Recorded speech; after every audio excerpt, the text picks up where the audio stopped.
Assalamualaikum warahmatullahi wabarakatuh. Sudah siap memulai kegiatan pembelajaran hari ini, anak-anak? Sebelum memulai kegiatan pembelajaran hari ini, alangkah lebih baiknya apabila kita berdoa terlebih dahulu ya. Berdoa dimulai.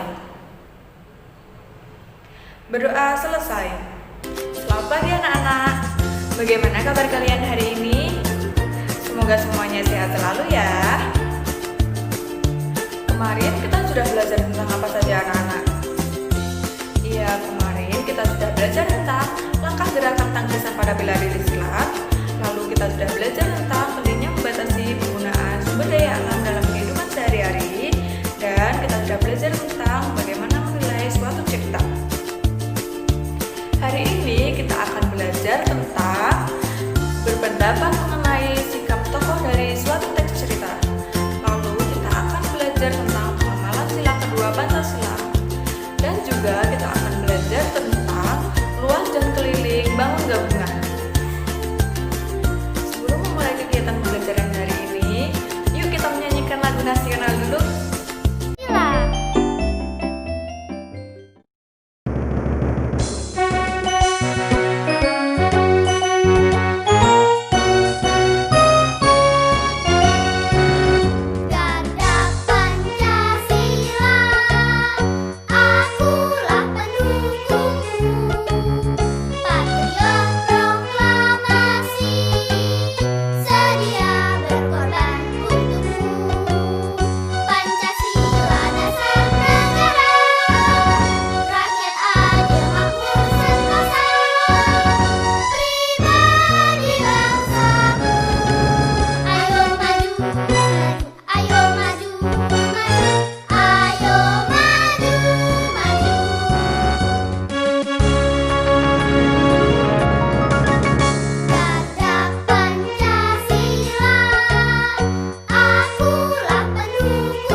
Terima kasih anak-anak. Semoga kalian semua mengikuti pembelajaran hari ini dengan semangat dan ceria ya.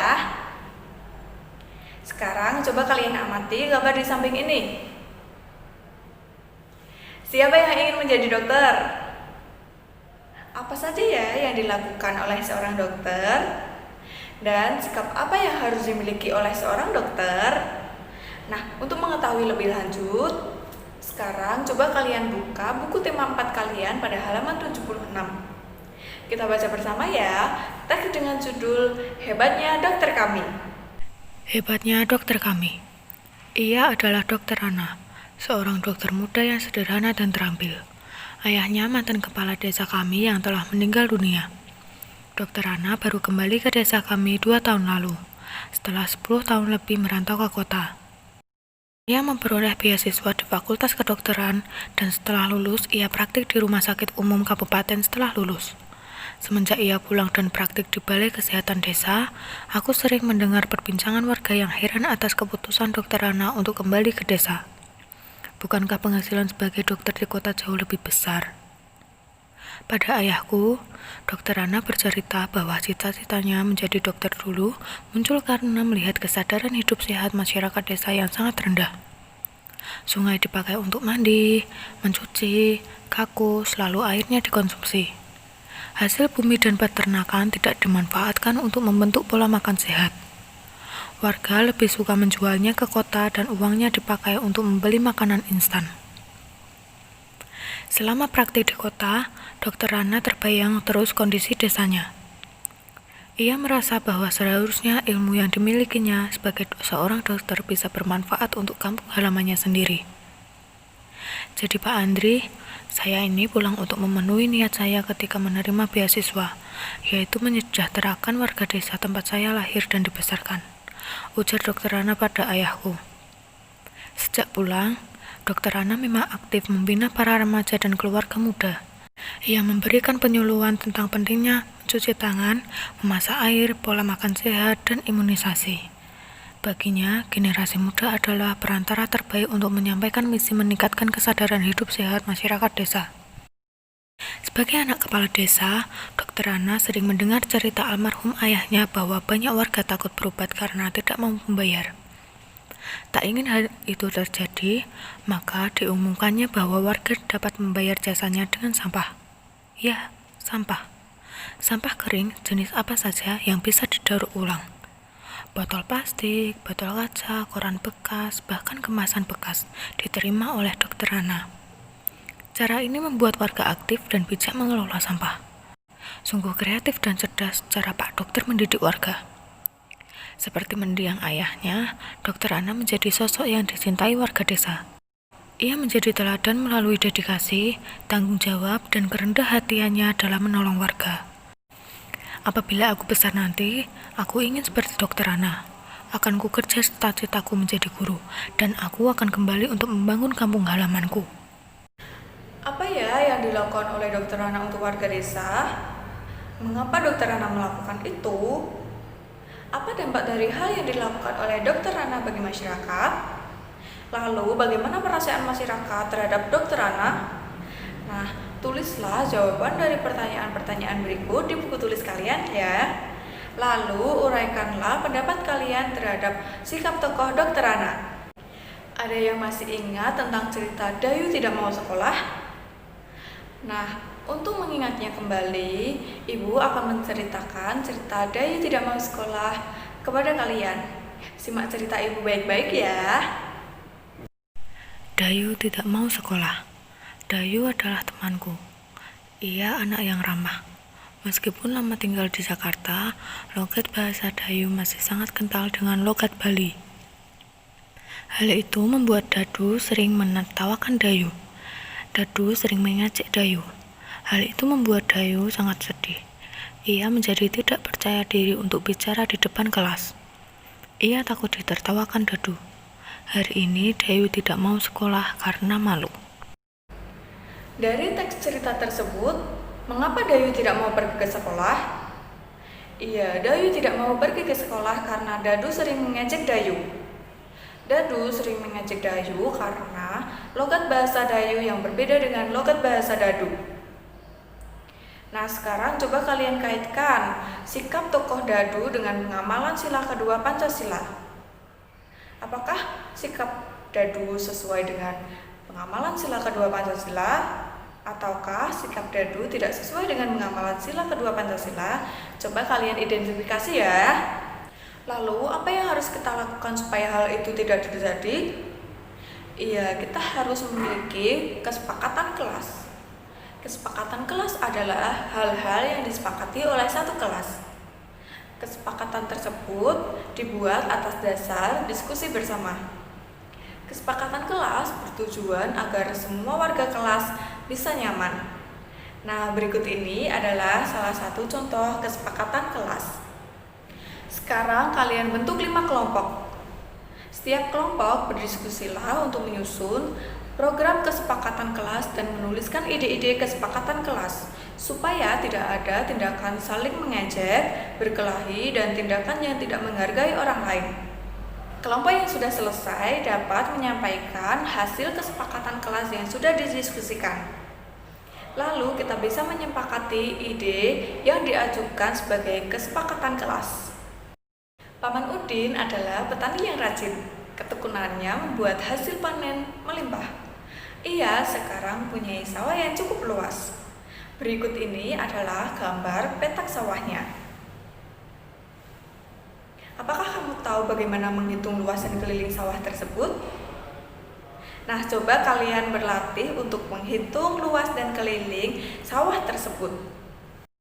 Ada yang sudah bisa menyelesaikannya, anak-anak? Nah, sekarang yuk kita cocokkan jawabannya. Cara mengerjakannya adalah gambar bangun gabungan dapat dibagi menjadi 2 bagian, yaitu bangun persegi dengan panjang sisi 30 meter dan bangun persegi panjang dengan panjang 30 meter dan lebar 20 meter. Cara menghitung luas bangun dapat dihitung satu persatu, kemudian hasilnya ditambahkan. Sedangkan cara menghitung keliling yaitu menjumlahkan seluruh sisi bangun gabungan tersebut. Nah, berikut adalah cara mengerjakannya. Yang pertama, luas bangun. Kita cari dulu luas bangun persegi, yaitu sisi kali sisi, sama dengan 30 meter dikali 30 meter, hasilnya 900 meter persegi. Lalu kita cari luas bangun persegi panjang, yaitu panjang dikali lebar, sama dengan 30 meter dikali 20 meter, hasilnya 600 meter persegi. Lalu, cara mencari luas bangun gabungannya, kita jumlahkan hasil bangun persegi dan bangun persegi panjang, yaitu 900 meter persegi ditambah 600 meter persegi, hasilnya 1500 meter persegi. Lalu kita cari keliling bangun tersebut, yaitu menjumlahkan seluruh sisi bangun. Sisi AB ditambah sisi BC, ditambah sisi CD, ditambah sisi DE, ditambah sisi EF, ditambah sisi FA, sama dengan 60 meter ditambah 20 meter ditambah 30 meter ditambah 10 meter ditambah 30 meter ditambah 30 meter, hasilnya 180 meter. Ada yang menjawab dengan benar, anak-anak? Ibu yakin pasti kalian bisa menjawabnya dengan benar. Nah, sekarang coba kalian kerjakan contoh soal yang ibu berikan ya.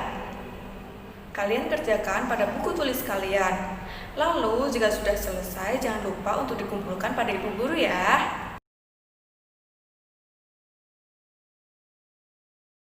Hari ini kita sudah belajar apa saja, anak-anak? Iya, hari ini kita sudah belajar tentang berpendapat mengenai sikap tokoh dalam suatu cerita.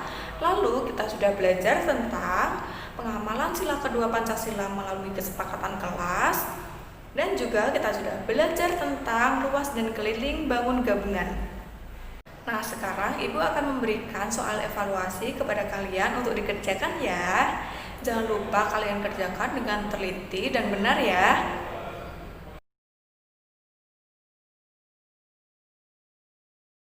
Jangan lupa di rumah kalian mempelajari materi selanjutnya ya, yaitu pada tema 4, subtema 2, pembelajaran 5. Sebelum menutup kegiatan pembelajaran hari ini, yuk kita menyanyikan lagu daerah bersama dulu.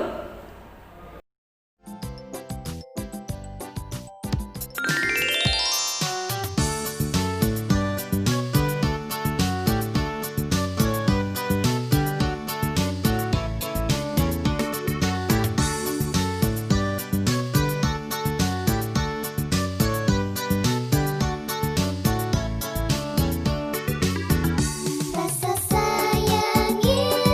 sayang sayangi, lihat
Berdoa selesai.